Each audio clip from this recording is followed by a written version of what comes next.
What's going on, everybody? This is Nick from House of Paint 203, bringing you part 2 of the Owlbear series. In part 1, we completely base coated the Owlbear's main figure, and in this part, we are going to be throwing on some washes, as well as playing around with some midtones. So without further ado, let's jump right in.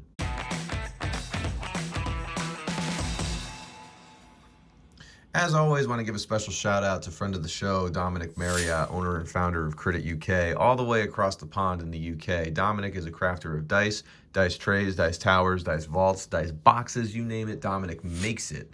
And you got to check out his stuff so that you can up your game at your gaming table today.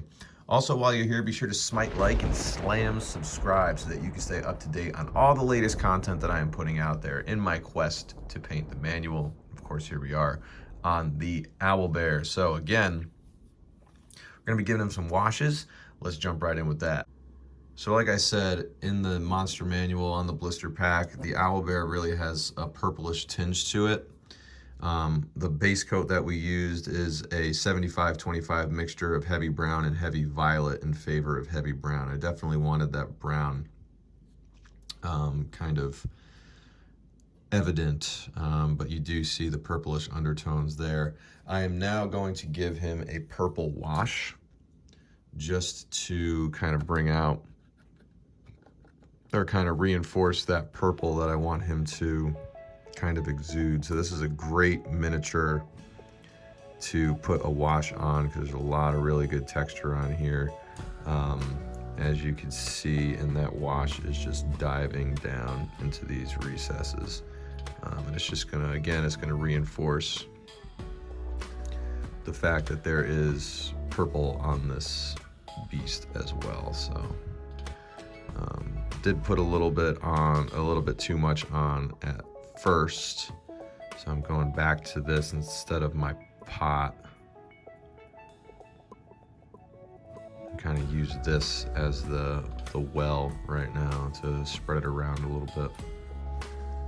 But I am liking what that purple wash is doing to kind of reinforce that purplish color.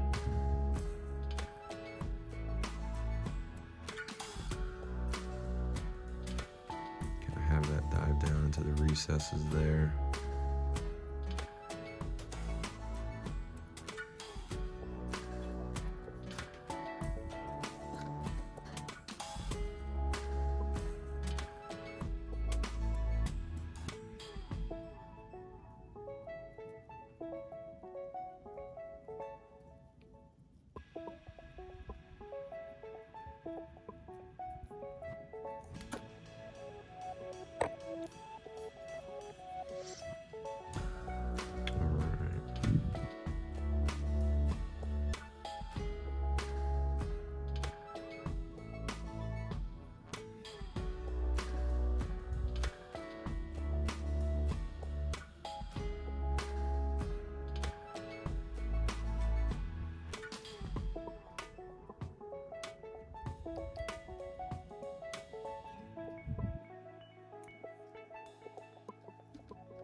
I do really like what this wash is doing.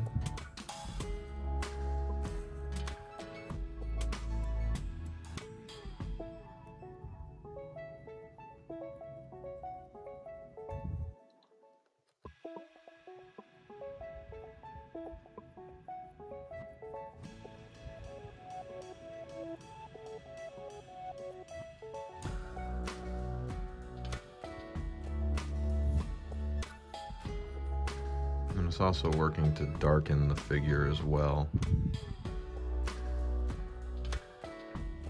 which they typically do.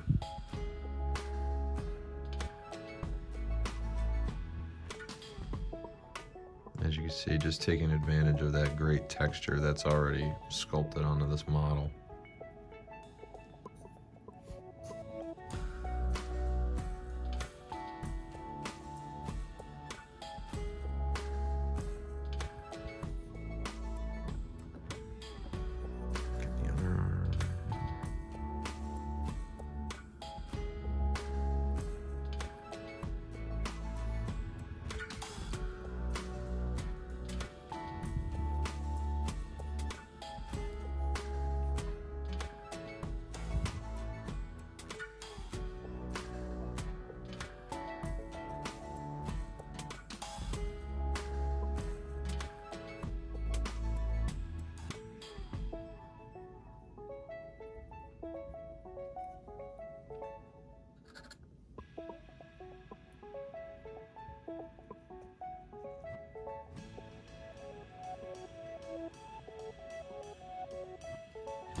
Reinforce his paws down here.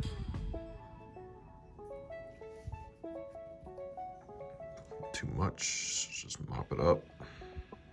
I like that so far. But I'm now gonna use a brown wash on his face and underneath his belly here.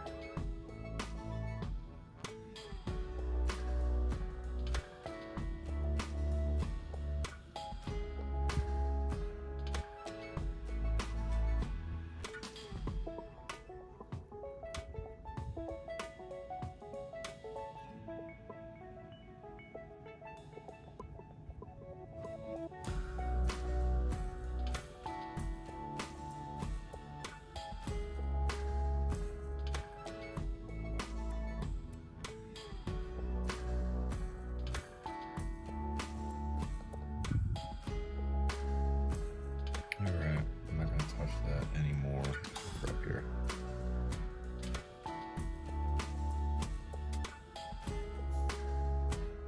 I think I'm going to try a crimson wash on his beak. So I just took that crimson wash and spread it all over the beak area and tried to feather it into the recesses as best as I could.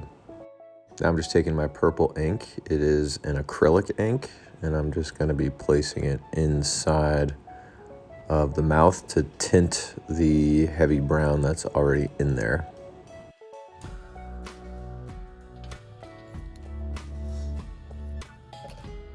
While that's drying, I'm going to try a dry brush here. I'm going to be using a tan.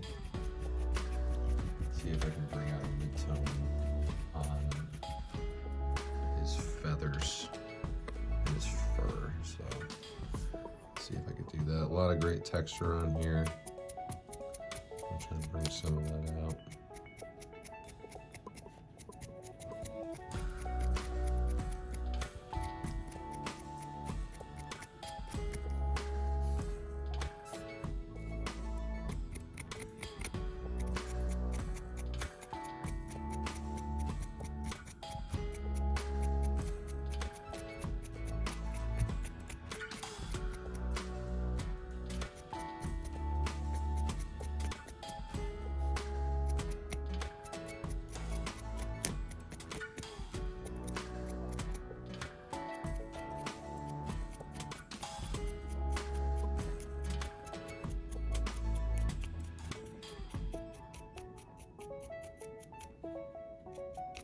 Gonna block out his claws with a little regular old black.